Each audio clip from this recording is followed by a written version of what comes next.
מה שעשינו היום זה אירוע חשיפה של הפרויקט, חשיפה מאוד מאוד ראשונית, תהליך מאוד ארוך של מחקר שמגיע לאיזשהו פיצוח.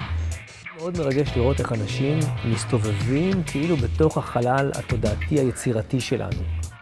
עבודות פלסטיות, לשחק עם מצלמה בעצמה ולראות איך המצלמה זזה, להיכנס לקיר ההשראה שלנו, בעצם לשחק בתוכו. אנחנו גרים כאן. זה הבית שלנו. זה בלתי סביר בעליל.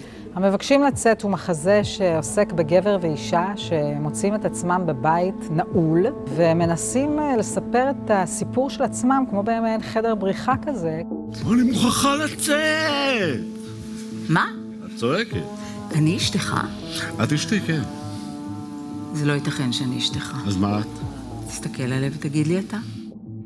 7 באוקטובר פורצת המלחמה, אנחנו צריכים לפנות את הסטודיו שלנו. ואני מוציא משם ארגז עם כל המודלים של רינה ירושלמי, שבונים תפאורה להצגה, בונים קודם מודל קטן. ורינה שמרה את הכל.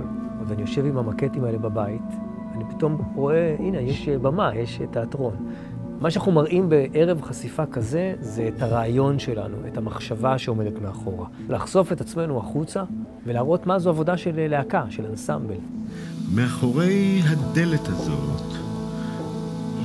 שאת כל תקוותייך תלית בה, יש חושך.